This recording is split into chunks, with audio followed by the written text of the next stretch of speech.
아마 부모라면 자식에게 뭐든지 해주고 싶을 겁니다. 자식에게는 제 살도 내어주고 싶은 게 부모 마음이겠죠.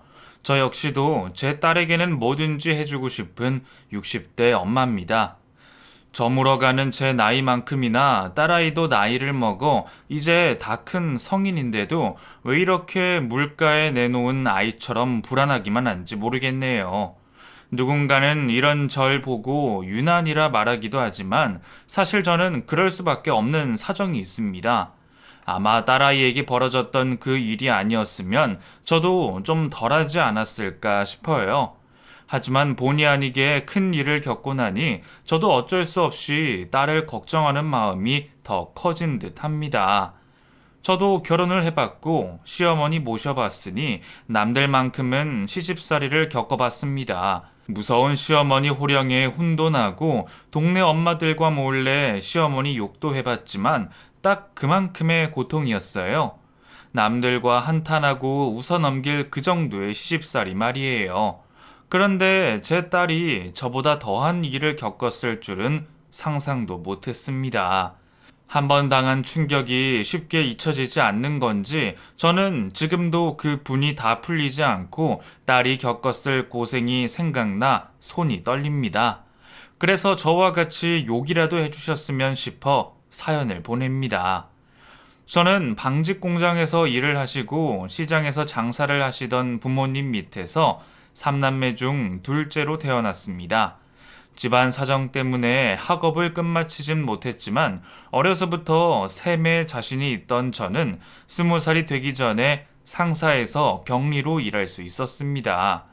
넉넉하지 않은 형편에 집안에 도움이 되고자 열심히 살아왔어요. 나도 언젠가는 결혼하고 가정 꾸리고 싶다는 생각을 하면서도 일하기 바빠 연애 한번 제대로 하질 못했죠. 그러다 지인의 소개로 제 첫사랑인 남편을 만나게 되었습니다. 무척이나 멋쟁이던 남편은 인기도 참 많았습니다. 저도 다른 여자들과 다르지 않았고 남편을 처음 본 순간 한눈에 그 사람에게 반하고 말았죠. 남편은 제 처음이자 끝사랑이었고 서로 마음 통했던 우리 사이는 빠르게 진전이 되어 어느새 결혼까지 약속을 할 수 있었습니다. 남편과의 결혼 생활은 참 행복했습니다. 남편은 저를 깊이 사랑했고 표현을 아끼지 않았기에 제가 다른 가진 것은 없어도 남편 하나는 잘 만났다 생각했어요. 그리고 얼마 뒤에는 우리의 사랑의 결실을 가지게 되었네요. 예쁜 우리 딸을 갖게 된 거죠. 우리 두 부부의 사랑을 받으며 태어난 예쁜 딸은 저와 남편을 반씩 닮아 눈에 넣어도 아프지 않을 정도였죠. 딸아이가 커가면서 부리는 재롱에 하루하루 시간이 지나는 게 아쉬울 정도였습니다.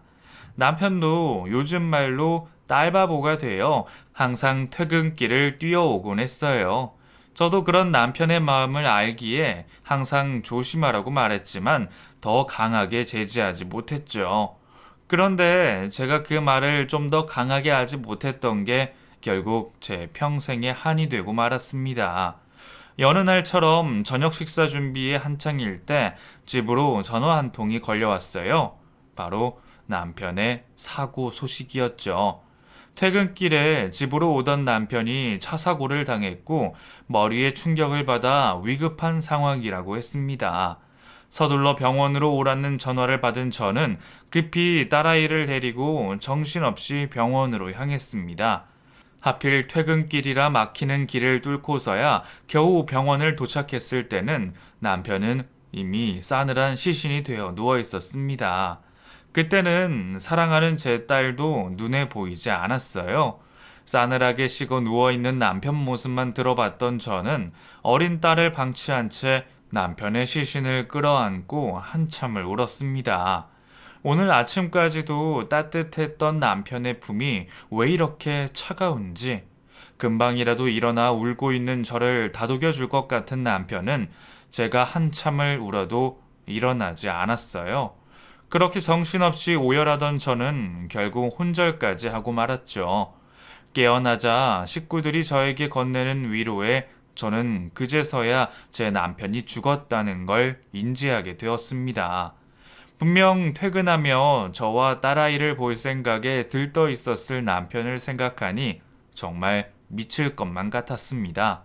가족들 모두 제 탓이 아니라 했지만 남편의 죽음이 모두 제가 부족해서 벌어진 것만 같았어요. 하지만 현실로 돌아와 남편의 죽음을 인정하고 남편 떠나는 길 마음이라도 편하게 보내주어야 했어요. 장례를 치르고 나서 남편 잃은 마음에 정신을 놓고 살았지만 당장 돈을 벌지 않으면 우리 모녀 앞길이 막막했기에 저는 다시 일터로 나갈 수밖에 없었어요. 먹고 사는 게 급하니 어떻게든 살아야 했지만 저는 제정신이 아니었습니다. 일은 하고 있었지만 아무런 의미도 목적도 없이 삶을 이어갈 뿐이었죠.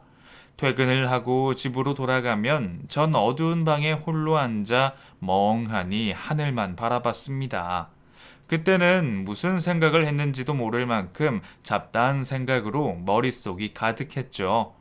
그땐 친정 부모님도 딸도 제 스스로도 눈에 들어오지 않았습니다. 그러다 제가 정신을 차리게 되는 일이 있었어요. 그날도 슬픔에 빠져 하늘만 멍하니 바라보고 있을 때 문득 딸아이가 저에게 말을 걸어왔습니다. 엄마, 많이 힘들죠?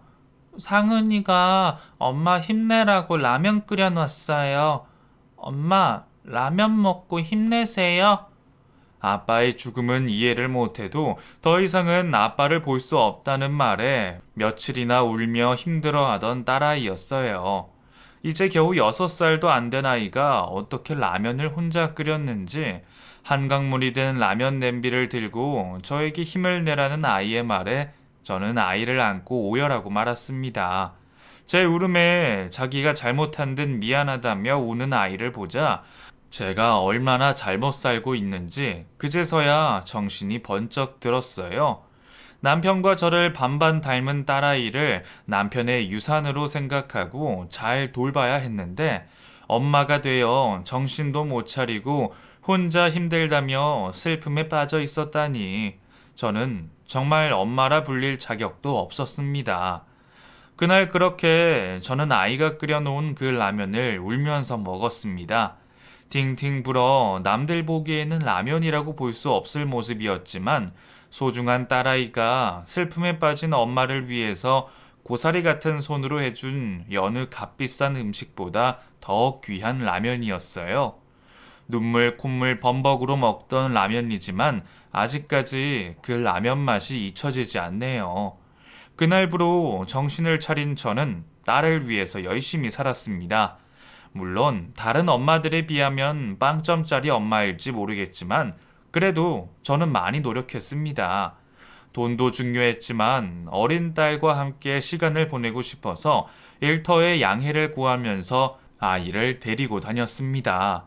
그렇게라도 해야 아이와 시간을 좀 더 보낼 수 있고 혼자 남은 아이를 외롭지 않게 할 것 같았어요. 그런 제 마음을 우리 아이도 알아줬나 봅니다. 보통 그 나이 때 아이들이 가만히 있는 게 쉽지 않은 일인데 저희 딸은 참 얌전했어요. 자기가 시끄러우면 엄마한테 곤란할 상황이 생긴다는 걸 알고 있는 건지 상황을 알고 엄마를 위해 신경을 쓰는 아이의 모습을 보자 저는 고마우면서도 가슴이 아팠습니다. 아이를 데리고 다니며 일을 한다는 게 어쩌면 저에게도 아이에게도 못할 짓이라는 생각이 들었습니다. 그래서 저는 집에서 공부방을 열어보기로 했어요. 물론 제가 대단한 명문대를 나온 것도 아니고 학원 선생님으로 일을 해본 적은 없지만 학창 시절에도 종종 친구들을 알려줬고 과외도 해본 적이 있었기에 자신 있었어요. 그리고 무엇보다 딸아이와 안정적으로 시간을 보낼 수 있었죠. 처음부터 쉽지는 않았지만 저렴한 가격에 아이들을 가르친다고 하니 주변 몇몇 분들이 아이들을 데리고 오셨습니다. 그리고 다행히 그 아이들이 성적이 오르자 다른 학생들도 찾아오게 되었죠. 그렇게 조금씩 늘어가는 공부방 학생들로 인해 딸과 저의 생활도 점차 안정적으로 지낼 수 있었습니다. 제 노력이 통했던 건지 딸아이는 참 바르게 자라줬습니다. 어쩌면 아버지가 일찍 돌아가셔서 위축되고 힘들어할 수도 있을 텐데 우리 딸은 그러지 않았어요. 아빠를 닮아 그런지 딸아이는 긍정적인 성격에 다른 친구들과도 잘 어울리며 친구들을 돕고 챙기며 인기도 많아 남들은 한 번 하기 힘들다는 반장도 몇 번이나 했었어요. 게다가 엄마가 하는 공부방 때문인지 조금만 알려줘도 곧잘 이해하고 학업 성취도 컸던 딸아이는 학교에서 받는 시험 성적 또한 우수했습니다. 제가 손댈 곳 하나 없이 알아서 뭐든 잘 해내는 딸아이를 보면서 저는 항상 흐뭇했죠. 내 딸이라 그런 게 아니라 정말 남들이 부러워할 만한 그런 잘난 자식이었어요. 학교를 갈 때마다 선생님들께서 항상 아이 칭찬을 해주셔서 다른 학부모님들의 부러움도 많이 샀습니다. 그렇게 걱정 하나 없이 자라주던 딸아이에게 처음으로 교우 문제가 생겨 담임 선생님의 부름을 받게 되었어요. 안녕하세요, 선생님. 오랜만에 찾아뵈서 죄송합니다. 그런데 우리 상은이한테 무슨 일이라도 있나요? 네, 어머님. 다름이 아니라 상은이가 같은 반 학생을 따돌려서요. 이게 또 집단적으로 벌어진 일인데 상은이가 주도를 해서 괴롭혔나 봐요. 저도 지금까지 상은이가 모범이 되는 아이라 그런 일을 의심하지 않았는데요. 이번에는 피해 학생이 직접 지목을 해서 알게 되었습니다. 네? 상은이가요? 아니, 우리 상은이가 그럴 애가 아닌데 지금 상은이는 어딨죠? 어머님도 놀라셨을 텐데 너무 걱정하지 마시고요. 지금은 학생부 선생님들께서 아이들한테 이번 학교 폭력으로 물어보고 계실 거예요. 잠시 교무실에서 기다리시죠. 내 자식이라 무턱대고 감싼 것이 아니라 사실이 그랬습니다. 상은이는 다른 사람의 모자람을 보면 늘 제 몫을 남들에게 양보하고 언제나 남들 도와주기 바쁜 아이였어요. 가끔은 너무 손해보고 사는 것 같아서 엄마인 제가 더 답답할 정도였죠. 그런데 그런 제 딸아이가 왕따를 주동하고 학교 폭력을 선동하다니요. 아무리 피해 학생의 입에서 나온 얘기라고 해도 저는 그 얘기가 믿기질 않았습니다. 그래도 같은 자식을 둔 입장에서 딸아이의 잘못을 두고 볼 수 없었고, 그게 사실이라면 저 역시도 대충 넘어갈 일이 아니라고 생각했어요. 상은아, 어떻게 된 건지 이야기해봐. 엄마, 학교 오시게 해서 죄송해요. 근데 저 아인 괴롭힌 적 없어요. 오히려 괴롭힘 당하는 아이니를 제가 도와줬는데 이게 무슨 일인지 저도 모르겠어요. 그러면 너는 괴롭히지도 않았는데 피해 학생이 너를 지목한 거라고? 엄마가 항상 당당하게 살라고 했지. 거짓말도 마찬가지야. 엄마를 속이는 걸 떠나서 너 자신한테 당당하길 바래. 다시 물어볼게. 너 피해 학생 괴롭힌 적 없어? 네, 엄마. 저 아인이 도와줬으면 도와줬지. 절대 괴롭힌 적은 없어요. 믿어주세요. 저는 제 아이를 믿었습니다. 아이 입에서 자신이 피해자를 괴롭혔다면 아이를 호되게 혼냈을 거고, 저도 학교에서 피해 학생과 학부모님께 무릎을 꿇어서라도 용서를 구했을 거예요. 하지만 딸아이는 자신은 결백하다 말하고 있었고, 저는 그런 딸아이의 말을 믿고 기다리기로 했어요. 그리고 얼마 뒤, 다시 담임 선생님에게서 전화를 받게 되었습니다. 조사 결과 제 딸이 지목된 그 일에 오해가 있었다는 거였어요. 이유는 모르겠지만 왕따라던 그 피해 학생은 오히려 자신을 도와주던 제 딸을 왕따 주동자라 모함을 했던 것이었어요. 학급 친구들의 증언과 증거들로 다행히 오해가 풀리긴 했지만 저는 제 딸을 모함하여 힘든 시간을 보내게 한 그 피해 학생에게 사과를 받고 싶었습니다. 하지만 착한 제 딸이 그런 저를 오히려 말렸어요. 그 피해 학생한테 사과 정확히 받아야지. 상은이 너가 그 학생도 같이 데려오렴. 엄마, 그러지 마세요. 아인이 걔 불쌍한 애예요. 아마 진짜 괴롭히는 애들 지목하면 자기가 더 힘들어지니까 그나마 도와주는 저를 지목했을 거예요. 그래도 그게 말이 되니? 동물도 은혜를 갚는데 학교 생활 도와주는 친구를 모함해? 친구들이 모른 척이라도 했으면 어떡할 뻔했니? 엄마도 걔를 다그치거나 혼내겠다는 게 아니야. 걔가 잘못했다는 걸 알려주고 싶은 거야. 너가 이러면 내가 선생님께 찾아갈 수밖에 없어. 엄마, 이제 오해 풀고 잘 지내고 있는데, 제가 그 친구랑 잘 말해 볼게요. 아직 학기도 많이 남았는데, 괜히 어색한 관계 만들고 싶지 않아요. 저는 다 용서했고 괜찮으니까, 엄마도 개의치 마세요. 모함한 아이에게 따끔하게 한 소리 해주고 싶었는데, 딸이 나서 저를 진정시켜 주어 그 일을 넘어가기로 했죠. 가끔은 저보다 제 딸이 더 어른스러운 것 같다는 생각이 들어 제가 되려 부끄럽기도 했습니다. 그 뒤로도 여전히 바르고 올곧게 잘 자라준 아이는 어느덧 성년이 되어 있었어요. 그러면서 자신이 아빠 없이 자라면서 느낀 바가 있는지 고등학교를 졸업하곤 항상 봉사활동을 다니더라고요. 그러면서 어느 날 봉사활동을 하는 모임에서 만났다며 남자친구를 소개시켜 주었습니다. 시간이 흐르며 제 딸도 언젠가는 제 품을 떠나 결혼을 하는 날이 온다는 것을 알았지만 그 시간이 얼마 안 남았다고 생각하니 참 섭섭하더라고요. 그나마 인사를 하러 온 상은이의 남자친구를 보고 마음은 놓였습니다. 상은이 남자친구는 뽀얀 얼굴에 눈은 처져서 첫눈에 보기만 해도 순한 남자아이로 보였어요. 잠깐 나눈 대화만 봐도 어디서 저렇게 상은이랑 비슷한 걸 데리고 왔나 싶을 정도로 제 딸과 닮아 있더라고요.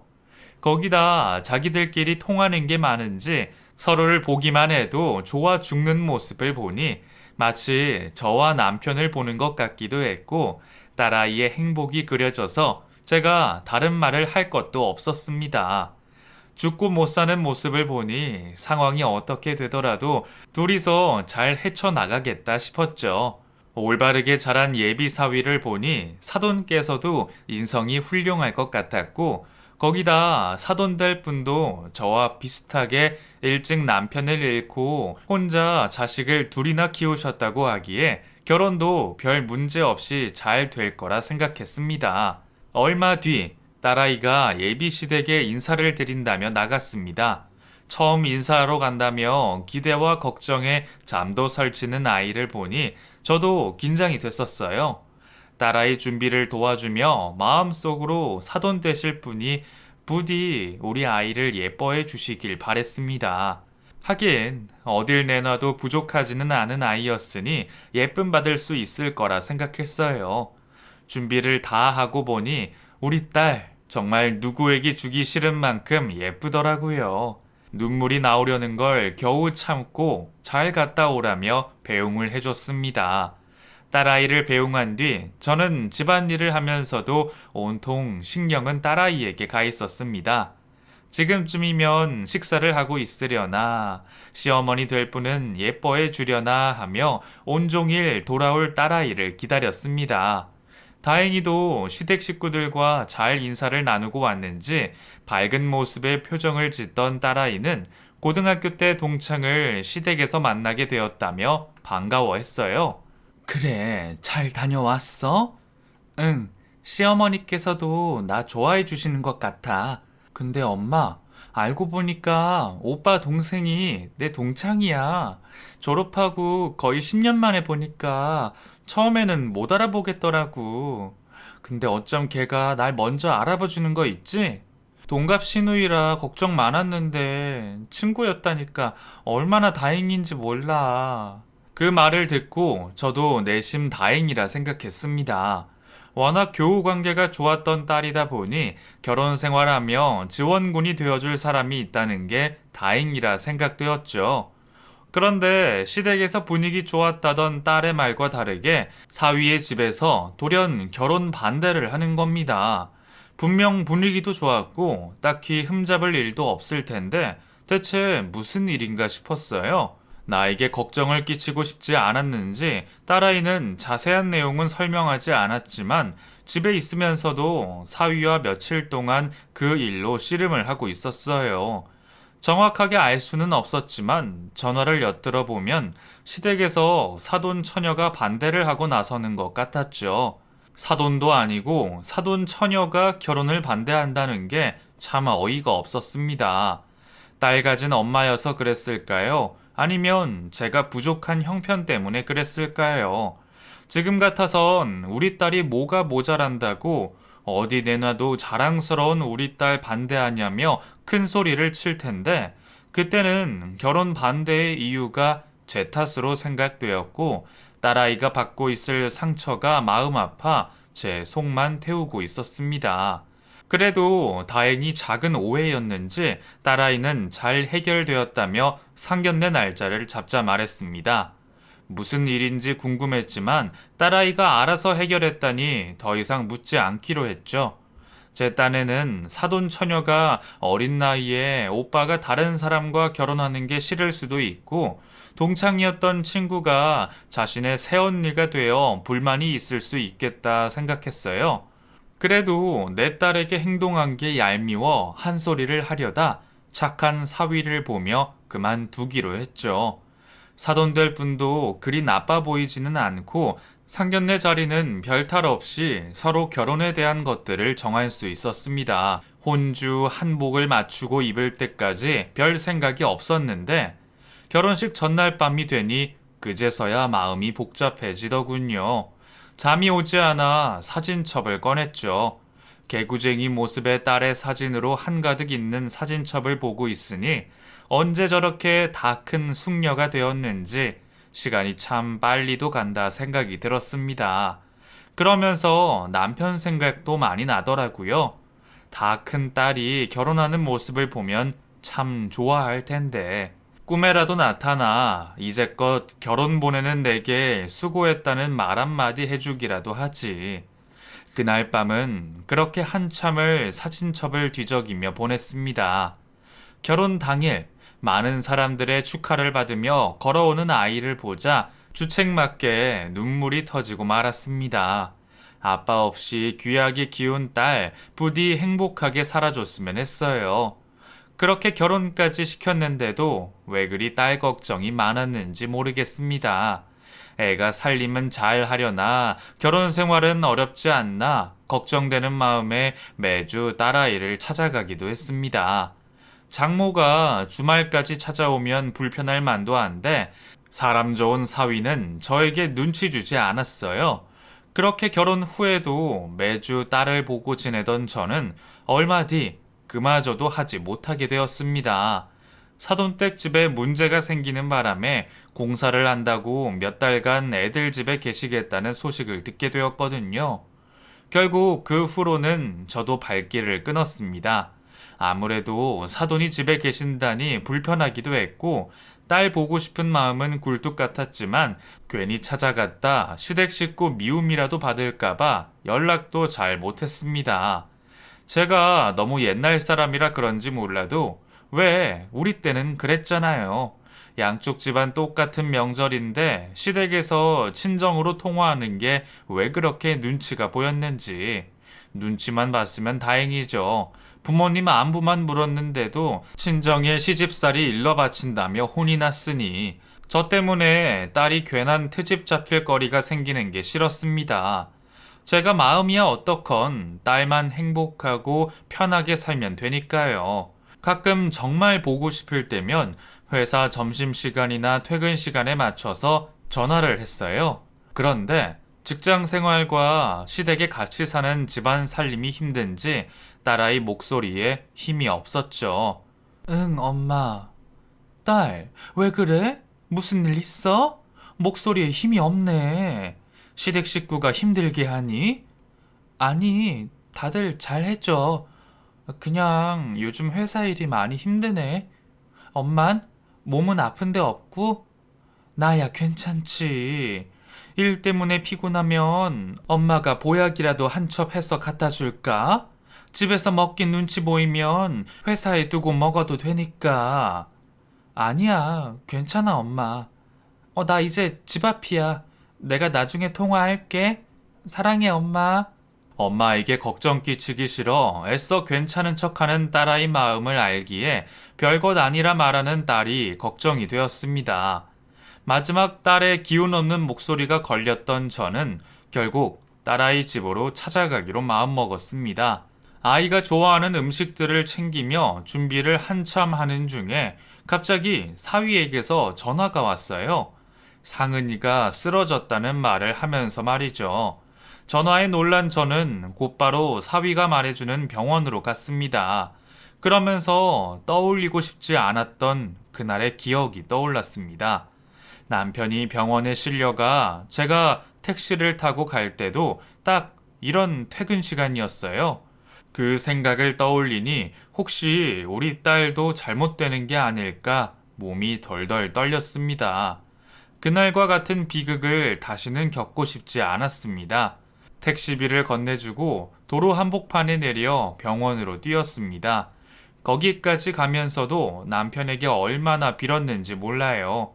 제발 우리 딸은 데려가지 말아달라고요. 아직 못난 어미가 못해준 게 많으니 살려달라 속으로 빌고 또 빌었습니다. 그렇게 도착한 병원에서 사위를 만나게 되었고 딸아이는 검사를 받고 있다 했죠. 무슨 일이야? 상은이가 왜 쓰러져? 모르겠어요. 저도 회사에 있다가 알게 돼서요. 어머님 말씀으론 주방 쪽에서 쓰러져 있었다고. 그래서 의사는 뭐라 하고? 뭐 때문에 그렇다니? 의식이 아직 없는 거야? 네, 의사도 검사를 해봐야 알겠다고 그러네요.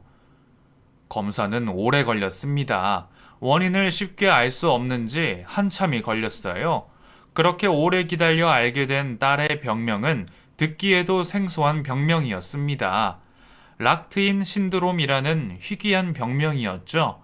온몸이 마비가 된 것처럼 움직일 수 없었고 의식은 있었지만 반응을 하지 않았어요. 그렇다고 뇌사 상태나 식물 인간도 아니었습니다. 의사 선생님 말로는 몸에 정신이 갇혀 있다고 생각하면 된다 했습니다. 다행히 빠른 발견과 조기 치료로 뇌에는 문제 있지 않았지만 언제 회복될지는 전혀 알 수 없다 말하셨어요. 왜 갑자기 내 딸에게 그런 몹쓸 병이 생긴 건지 억울한 생각이 들기도 전에 그래도 무사히 살아만 있어줘서 감사했습니다. 그리고 더 끔찍한 일이 생기기 전에 대처를 잘해준 사위와 사돈에게 감사했어요. 그렇게 제 딸은 사지가 마비되어 꼼짝없이 누워 있었고, 그날부터 저는 아이를 깨우기 위해 모든 노력을 다했습니다. 병원에 기거하며 홀로 있는 딸아이 곁을 지켰죠. 매일 깨끗한 수건으로 아이 몸을 닦이면서 제가 뭐라도 할 수 있는 일이 생기기만을 바랬습니다. 힘들긴 해도 당연히 내가 해야 할 일이라 생각했는데 고맙게도 옆에서 사위가 많이 도와줘서 지치지 않고 간병할 수 있었어요. 사실 저도 저였지만 사위 역시 힘들어하기는 마찬가지였어요. 제 앞에서는 죄송하다며 말도 잘 못했지만 가끔씩 몰래 울고 온 건지 눈시울이 벌건 것을 몇 번이나 봤습니다. 이유도 모르고 딸이 그렇게 된 것을 제 탓을 하고 있었는데 사위 역시 자책이 심했을 겁니다. 그 마음을 제가 왜 모르겠나요? 그래도 다행인지 의사 선생님 말론 아이가 말을 알아들을 거라 하셨어요. 의식이 갇혀 있을 뿐이니 자꾸 말을 걸어주는 것이 도움이 될지 모른다 하셨죠. 그래서 저는 딸아이에게 그동안 부끄러워서 입이 떨어지지 않아서 하지 못했던 제 속마음을 이야기했습니다. 그러는 우리의 노력에도 딸아이는 일어나지 못했습니다. 처음에는 의식이 있다는 말에 희망을 느끼며 기다려왔지만 계속 드는 기다림에 더 이상은 사위에게도 못할 짓이라 생각되었어요.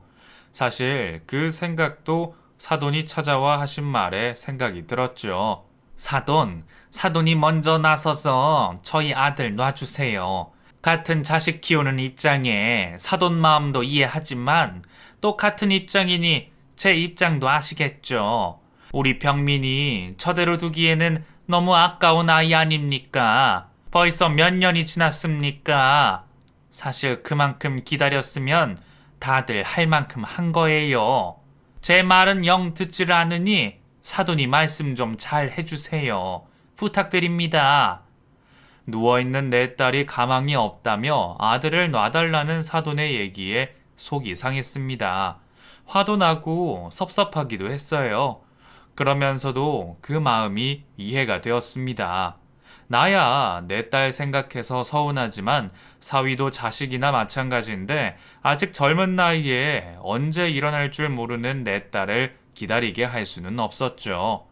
그래서 저도 이를 악물고 사위에게 이혼을 권했습니다. 김서방, 아니 병민아, 세상 사람들도 다 알 거다. 네가 상은이를 위해서 얼마나 노력했는지. 하지만 언제 깨어날지 모르는 애를 언제까지 기다릴 수는 없잖니. 너도 아직 젊은 나이고 상은이는 네가 행복했으면 싶을 거다. 그러니까 너도 이제 상은이는 걱정 말고 새 인생 찾았으면 한다. 장모님, 그게 무슨 말씀이세요? 저 상은이 포기 못합니다. 장모님께서 상은이 못하시는 것처럼 상은이 제가 꼭 회복시킬 거예요. 제가 얼마나 오랜 시간을 기다려야 한다고 해도 제 선택이고 그 일로 누구도 원망하지 않습니다. 상은이와 결혼한 순간 제 인생에 다른 선택은 없어요. 그러니까 두 번 다시는 그런 말씀하지 말아주세요. 그 와중에 제가 사위 하나는 정말 잘 뒀다고 생각했습니다. 김서방은 다른 누가 봐도 탐낼 사위감이고 남편감이었습니다. 그런 사람이 누워있는 아내를 위해서 남은 평생을 다하겠다니 사위지만 참으로 감사했어요. 그리고 그런 사위와 제 바람으로 딸아이에게도 좋은 일이 생기길 바랬습니다. 그런데 정말로 기적 같은 일이 벌어지고 말았네요. 딱 5년이 되었던 해였습니다. 그간 노력의 응답이라도 하듯 딸아이가 정신을 차리고 움직이기 시작했습니다. 곧바로 의사를 불러 기다리는데 아이가 겁에 질려 어눌하게 제발요, 잘못했어요, 살려주세요 라는 말을 하고 있었습니다. 상은아, 엄마야, 무서워하지 마. 다행히 곧바로 의사가 와 딸의 상태를 살폈고 5년 만의 회복에 일시적 쇼크일 수 있다며 처치를 해줬습니다. 얼마 뒤 아이는 진정이 되어 다시 의식을 차려갔고 드디어 저를 보고 말을 걸어줬습니다. 엄마, 정말 엄마 맞아? 그래, 엄마야. 엄마 맞아. 저는 딸을 안아 안심시키고 딸은 한참을 제 품 안에서 울었습니다. 한참 만에야 딸아이는 정신이 돌아온 듯 싶었어요. 아까는 경황이 없어 사위와 시댁에 알리지 못해 연락을 하려는데 아이가 저를 막더군요. 그리고는 아직 어눌한 말로 자신에게 있었던 지난 일을 저에게 설명해 줬습니다. 시작은 사돈 처녀였어요. 동창이라며 딸이 반가워하던 사돈 처녀는 알고 보니 예전 딸이 고등학생 때 학교 폭력 주동자라며 모함을 했던 그 학생이었습니다. 그동안 사돈 처녀는 제 딸에게 자격지심이나 질투를 느꼈던 것 같습니다. 홀어머니 밑에서 자신과 비슷한 환경에서 살고 있는 딸을 보면서 자신과 많이 비교했었나 봅니다. 열등감인지 뭔지 그때도 자격지심에 제 딸을 학교폭력 주동자로 모함을 했고 결국 자신의 거짓말이 들통나자 모든 원인을 상은이에게 몰아가며 미워하는 마음을 키웠다고 합니다. 그러다 세월이 흘러 어쩌다 올케 시누이 사이로 만나게 된 거죠. 이전 고등학교 때 일을 잊었던 상은이와 달리 증오심을 품고 있던 사돈 처녀는 또다시 거짓말을 하며 결혼을 반대했다고 합니다. 오빠, 최상은 걔 진짜 나 엄청 괴롭혔다니까? 걔가 성적이 좋아서 선생님들이 일을 축소한 거야. 아이나, 그만해라. 나도 그때 무슨 일 있는지 다 들었잖아. 동생한테 무관심한 오빠 같아서 내가 직접 발로 나서서 네 친구들한테 물어보고 다녔잖아. 결국 왕따도 다 네가 못된 짓 하니까 미움받은 거였고, 상은이는 오히려 너를 감싸고 도와줬다며. 엄마한테도 거짓말했던 거 아니까 이제 그만해. 아이나, 그때 한 사과는 다 거짓이야? 이렇게 만나게 됐으면 미안한 마음에 더 잘해줄 생각을 해야지. 이제 가족될 사이인데 너도 그만해라. 오빠도 걔한테 속고 있는 거야. 제 딸의 성품을 잘 알고 있는 사위는 그 일을 당연히 믿지 않았지만 사돈은 사돈 처녀의 말을 그대로 믿었나 봅니다. 나중에 사위에게 들어서 알게 되었지만 사돈 처녀가 어린 시절부터 문제가 많았다고 해요. 약간의 우울증도 있고 애정결핍도 있고요. 그러다 보니 사위도 동생을 많이 챙겼고 사돈 입장에서는 안 그래도 안으로 굽는 팔 더 굽었나 봅니다. 어쩌면 저처럼 딸한테 못다 해준 마음에 거짓말인 것을 알면서도 믿으려고 했는지도 모르죠. 그래도 사위가 나서서 증거들을 들이밀며 제 딸을 옹호했고 다행히 오해는 풀렸다 생각했죠. 그 후 결혼까지 하게 되었지만 그 두 모녀는 끝내 제 딸을 미워했던 모양입니다. 같이 살게 된 이후로도 사위 앞에서는 착한 시모와 시누이 모습이었지만 사위가 없을 때는 제 딸을 그렇게 못살게 굴고 심하게 괴롭혔다고 합니다. 사사건건 시비에 타박을 하고 하다못해 애비 없어 그리 컸냐는 얘기까지 들었으니 여리디 여린 제 딸이 그 충격을 버틸 수가 있었을까요?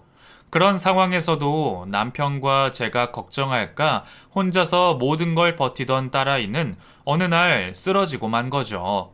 모든 걸 알게 된 저는 착한 딸이 이렇게 바보 같을 수 없었어요.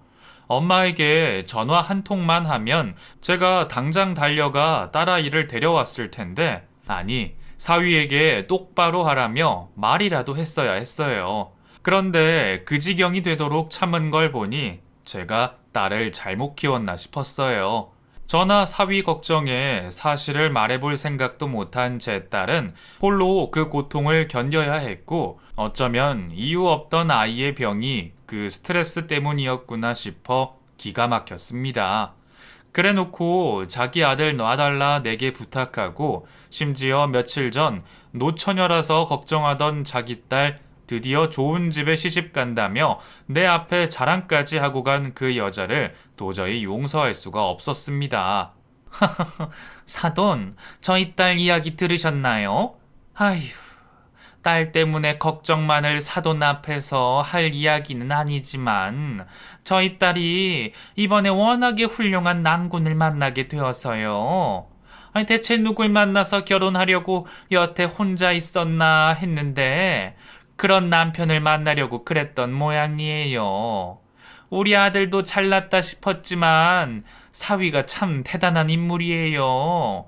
저도 남편 없이 노력하며 살았는데 이제서야 보상을 받는 듯 하네요. 그러세요? 얼마나 대단한 사위감이길래요? 집안부터가 아예 틀리더라고요.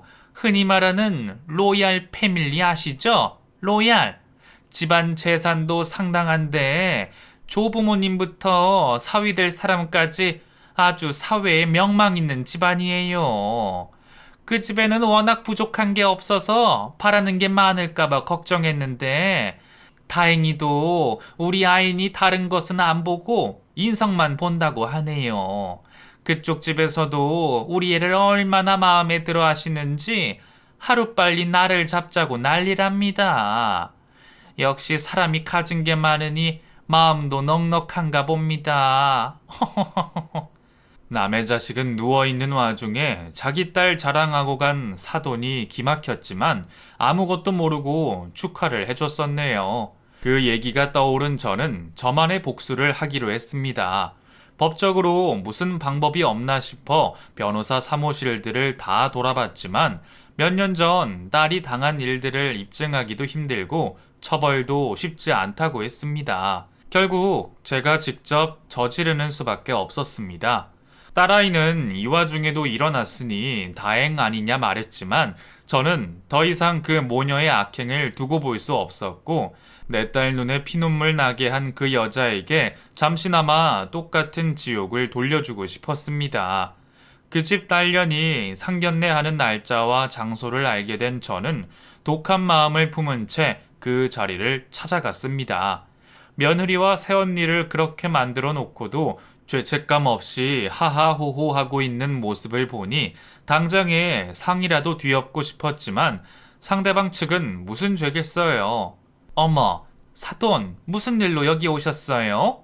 안녕하세요. 저는 저기 있는 며느리분 오빠 장모 되는 사람이에요. 저도 자식 있고 결혼시켜봐서 알지만 결혼이라는 게 얼마나 중요한 일인가요? 들어보니 대단하신 집안에 잘 키운 아드님이신 것 같은데 귀하게 키우신 아드님 괜한 여자한테 사기 결혼 당하시면 안 되지 않습니까? 이걸 보고도 결혼시키실 생각이 드실지 모르겠지만 이것 좀 보시는 게 좋을 것 같아요. 그리고 제가 직접 제본까지 해온 책자를 남자 측 사람들에게 하나씩 드렸습니다. 그곳에는 제가 직접 발로 뛰고 만나서 이야기를 들은 내용을 빼곡히 적어뒀거든요.